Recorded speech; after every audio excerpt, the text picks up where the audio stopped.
오늘 우리가 읽는 내용은 네 번째 사사로 등장한 드보라에 관한 이야기입니다.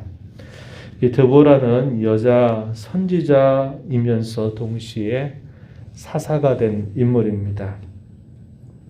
그가 등장하게 된 배경은 어떤 배경이었느냐? 본문 1절로부터 3절 말씀에 보게 되면은 이스라엘 백성들이 세 번째 사사로 있었던 삼갈이라고 하는 사람이 죽고 난 다음에 또다시 그들이 이 사사 시대의 악수단을 반복하게 된 겁니다. 여호와 하나님 앞에 또 악을 행하게 되어서 하나님께서 그들을 깨우치시기 위해서 가나안의 왕이었던 하솔 왕 야빈을 하나님이 막대기로 들어서 이스라엘 백성들을 그들을 깨우치려고 하신 것입니다. 그런데 무려 그 기간이 어느 정도의 시간이냐면 20년이라고 하는 시간 동안 계속적으로 괴롭힘을 당하게 된 겁니다. 이러한 일들이 하나님으로부터 주어졌다라는 사실들을 이스라엘 백성들은 알지 못했던 겁니다. 왜냐? 앞선 시대에 계속 그러한 일들이 있었단 말이죠. 가나안 땅을 그들이 차지하게 되지만 계속 그들의 주변에 남아있는 여러 나라들로부터 계속적으로 괴롭힘을 당했던 과거의 역사들이 분명히 있었다는 겁니다. 그럴 때마다 하나님이 마침내 사사를 세워서 그러한 압제와 괴롭힘으로부터 그들을 건져주셨다고 하는 사실들을 그들이 알고 있단 말이죠. 그런데 그러한 일들을 하나님의 손길로부터 온 것이다 라는 것을 생각하지 못하고 그들이 힘이 없어서 저 나라 사람들이 우리를 괴롭힌다 이런 생각을 했는지 계속적으로 그들이 돌이키지 않았다고 하는 겁니다. 하솔 왕 야빈의 경우는 앞서서 여호수아가 이 가나안 땅을 정복해가는 과정에서 이미 패망을 경험했던 족속이었습니다. 그런데 약 150년 정도의 시간이 지나고 난 다음에 다시 그들이 소위 다시 일으키게 된 겁니다. 그래서 이 가나안 땅에 자리를 잡고 있던 터에 그들이 철병거 900대 정도를 보유할 만큼 강력한 힘을 그들이 가지게 된 겁니다. 그것을 가지고 이스라엘 백성들을 괴롭히기 시작했다라고 하는 겁니다. 이 20년이라고 하는 세월은 어떤 세월이었느냐면 결국 그들이 영적으로 무지했다라는 것을 보여주는 것이죠. 단순히 상황적으로 우리가 힘이 없어서 가나안 왕에 의해서 우리가 힘이 없어서 괴롭힘을 당하고 압제를 당한다. 이런 정도의 생각을 했지 그것이 하나님의 손길로 그들에게 주어진 일이다 하는 것을 그들이 알지 못하고 보낸 세월입니다. 영적인 무지한 상태로 보냈던 시간들 그리고 또 한편으로는 그들의 마음이 완고하고 교만했던 시간들이 이런 20년 세월이라고 볼 수 있는 겁니다. 그들이 하나님 앞에 회개하지 않았고 하나님을 찾지 않았다고 하는 것이 그것을 분명하게 보여주고 있는 것입니다. 이와 같이 그들이 영적으로 무지한 상태에 빠지게 되고 그들의 마음이 완고해지고 회개하지 않고 교만한 모습 이러한 시간들이 하나님을 떠나고 또 한편으로 하나님을 찾지 않는 일로 인해서 그들이 나타내주는 모습이었다는 것을 우리는 알게 됩니다. 이러한 압제를 20년 동안 받게 되니까 그제서야 안 되겠다 이렇게 생각을 하고는 그들이 이스라엘 백성들이 여호와 하나님을 찾게 된 겁니다. 부르짖게 되었다고 이야기합니다. 본문 3절 한번 가서 보시면은 이렇게 말하죠. 하반절에 이스라엘 자손이 여호와께 부르짖었더라 이렇게 말합니다. 20년 동안이나 괴롭힘을 당하고 나서야 비로소 안 되겠다 싶어서 이제 하나님을 찾고 하나님 앞에 회개하게 되었다는 겁니다.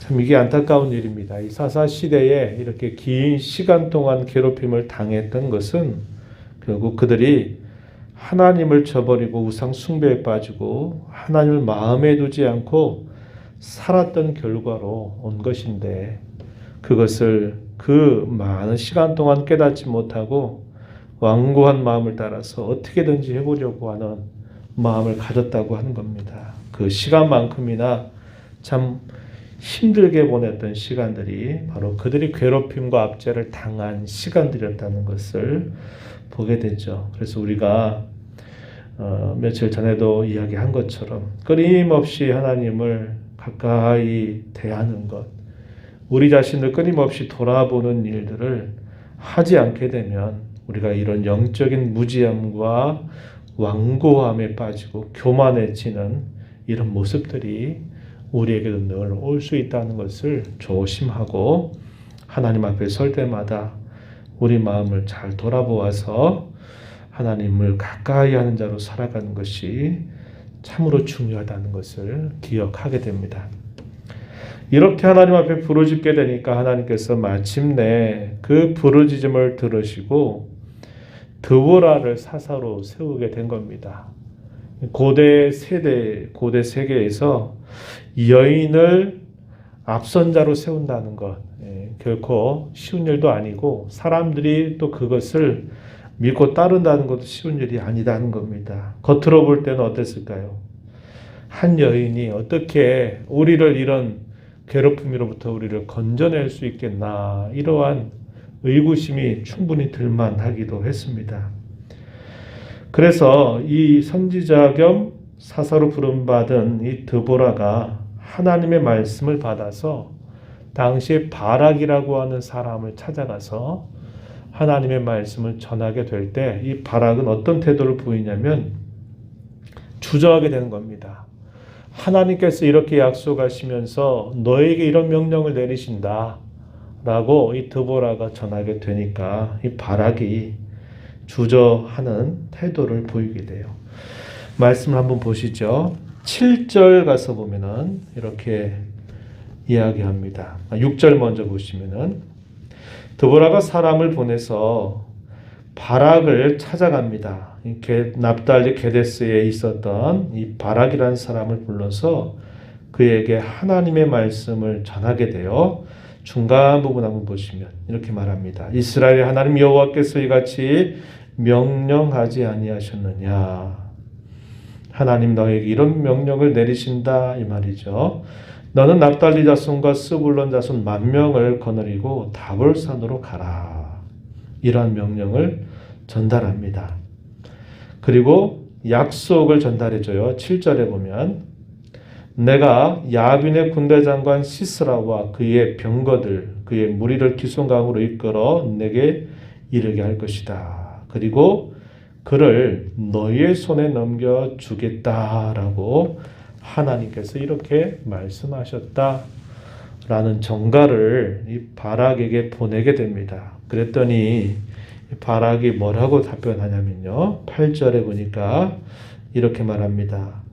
만일 당신이 나와 함께 가면 내가 가겠지만 당신이 나와 함께 가지 않는다면 나도 가지 않겠다라고 대답을 합니다. 주저하는 그런 태도를 보이는 거죠. 이 주저할 만하다 하는 겁니다. 한 여인이 그렇게 앞장서는 일도 그러하거니와 또 한편으로는 20년이라고 하는 세월 동안 그 강력한 군대를 자랑하는 이 하소랑을 향해서 저항할 수 있다는 것은 생각도 못할 일이다 하는 겁니다. 우리가 어떻게 저 사람들에게 대항을 할 수 있겠어? 어떻게 싸우겠어? 싸워봤자 우리는 뻔하게 지고 말 것이다. 우리는 안 된다 라는 생각이 오랜 세월 동안 계속 되었던 겁니다. 그러한 일로 인해서 적극적으로 대답을 하지 못하고 당신이 만약에 함께 한다면 내가 그렇게 하겠지만 당신이 함께 하지 않으면 나도 함께 하지 않는다라고 이렇게 답변을 하게 된 겁니다. 그러자 이 드보라가 어떻게 이 바락에게 이야기를 하냐면요. 9절 말씀에 내가 반드시 너와 함께 가겠다. 하지만 이번에 간 길에서는 네가 영광을 얻지 못할 것이다 라고 이야기합니다. 이 말은 내가 수고로운 일들, 이 일들을 감당하겠지만 그 수고의 열매가 너에게로 돌아가지 않을 거다. 그 수고에서 얻은 승리, 그 승리의 영광이 내게 이르지 못하게 될 거다. 그것이 누구에게로 갈 것이냐라고 이야기하기를 여인, 야엘이라고 하는 여인에게 그 영광이 돌아가게 될 것이다. 이렇게 이야기를 하게 됩니다. 이 여인의 손에 파실 것이다 라고 하는 이 말은 우리가 뒤에 가서 보면요. 21절 가서 보면은 헤벨의 아내였던 야엘이 이 시스라, 당시에 이 가나안 왕의 군대 장관이었던 이 시스라를 죽이게 됩니다. 그래서 적장을 죽이게 되면서 결국 이스라엘이 압제로부터 벗어나게 되는 일들이 나타나게 된다 하는 겁니다. 그래서 드보라는 그 영광이 너 바락에게 돌아가지 않을 것이고 한 여인에게 돌아가게 될 것이다 라고 답변을 하게 된 겁니다. 하나님께서 이 드보라를 통해서 바락에 하신 말씀을 보면은 하나님은 명령을 내리시면서 그 명령을 내리시는 것만 아니라 하나님이 반드시 약속을 동반하고 있다는 걸 보여줍니다. 그리고 그 약속을 하나님은 이루어 가시기 위해서 어떻게 행하시느냐, 우리가 읽었던 14절 말씀에 보면은 이렇게 말하고 있습니다. 중간 부분에 이렇게 말하죠. 여호와께서 너의 앞서 나가지 아니하시느냐 이렇게 표현했습니다. 여호와 하나님께서 너에게 명령을 내리셨고 너에게 약속하신 것처럼 그 약속을 이루시기 위하여 하나님이 너보다 앞서 행하신다. 앞서서 전장터에 나가서 이 전쟁을 승리로 이끌어 주실 것이다 라고 이야기를 하게 됩니다. 이와 같이 하나님은 항상 어떤 말씀을 명령하실 때 그냥 명령만 하시는 것이 아니라 그 명령 속에는 항상 약속이라고 하는 게 있고요. 그 약속을 이루어 가시기 위해서 하나님은 먼저 그 일들을 행하시면서 준비하고 계시다라는 사실을 우리는 배우게 된다고 하는 겁니다. 성경의 모든 명령 속에는 항상 이러한 약속이 있어요. 그리고 그 약속과 함께 하나님은 가만히 뒤에서 가만히 뒷짐지고 계시는 분이 아니라 하나님은 항상 그 일들을 준비하시려고 앞서 행하신다는 것을 우리는 잊지 말아야 한다는 거예요. 그런데 우리가 보는 것은 무엇이었나요? 바락 같은 경우 어떤 마음이었습니까? 눈에 보이는 그 현실 앞에 또 이스라엘의 모든 자손들이 그들을 괴롭혔던 그 나라를 향해서 저항하지 못하게 된 이유는 뭘까요? 그들의 눈에 보이는 그 힘 앞에서 자신들은 아무리 해도 안 된다. 이 상황을 보면서 그들이 다른 생각을 할 수 없었다라는 것을 우리는 알게 되는 것입니다. 하나님께서 이제 10,000명을 거느리고 함께 드보라와 함께 바락이 이스라엘 군사를 데리고 나아가서 전쟁을 하게 되는데 그 전쟁에서 하나님 어떻게 역사하셨느냐 15절 가서 보면은 이렇게 말합니다. 여호와께서 바락 앞에서 시스라와 그의 모든 병거와 그의 온 군대를 칼날로 혼란에 빠지게 하셨다. 시스라가 병거에서 내려 걸어서 도망했다.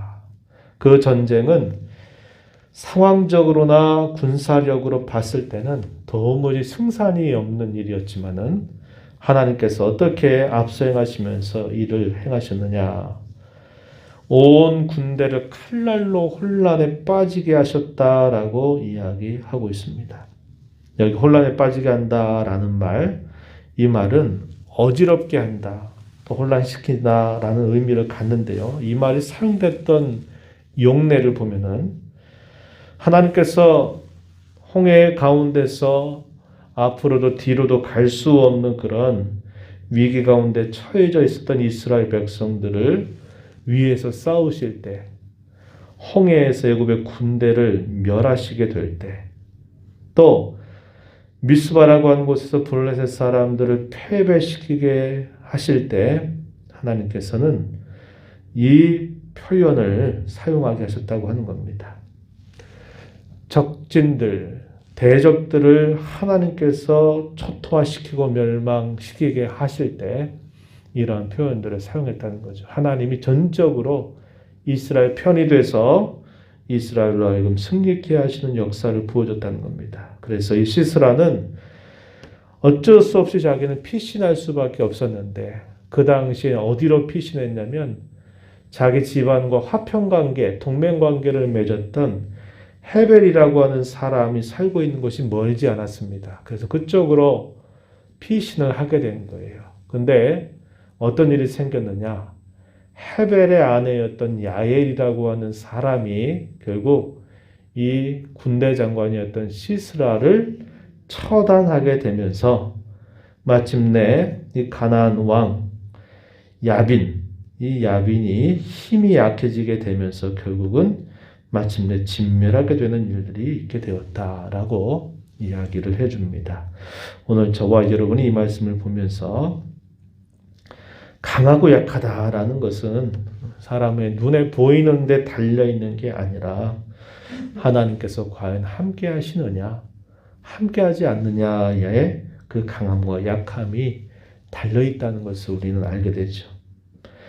우리가 살핀 것처럼 하나님께서 어떤 명령을 내리실 때는 그냥 명령만 하시는 것이 아니라 거기는 반드시 약속이 있고 그 약속을 이루어 가시기 위해서 하나님 앞서서 행하시면서 이 일을 준비하시고 마침내 그 일들을 이루어 가신다는 것을 우리가 배우게 됩니다. 그렇기 때문에 저와 여러분이 하나님의 말씀을 들으면서 하나님 우리에게 무엇인가를 명령하실 때에는 주저하는 자세를 갖지 말고 힘써 순종할 수 있는 믿음을 구하고 또 용기를 구하면서 나아가는 자세를 가져야 함을 배우게 됩니다.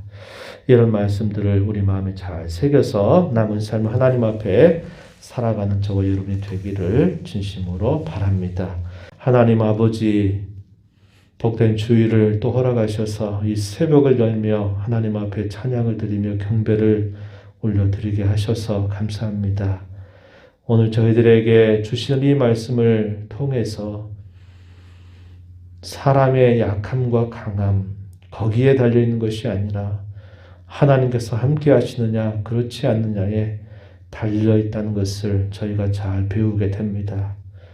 또한 하나님께서 무엇인가 우리에게 요구하시고 명령을 하실 때에는 반드시 그 안에 약속이 있고 그 약속을 이루어 가시도록 준비하고 계시며 앞서 행하시는 하나님의 손길이 있다는 것을 저희가 배웁니다.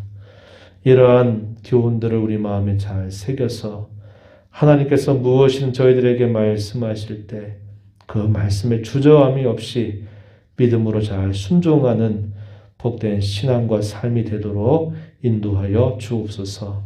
은혜의 보좌 앞에 나와서 아버지의 은혜를 간절하게 구하는 모든 심령들을 용납하시고 간구에 귀를 기울여 주시고 응답하여 주시옵소서. 예수님 이름으로 기도하옵나이다. 아멘.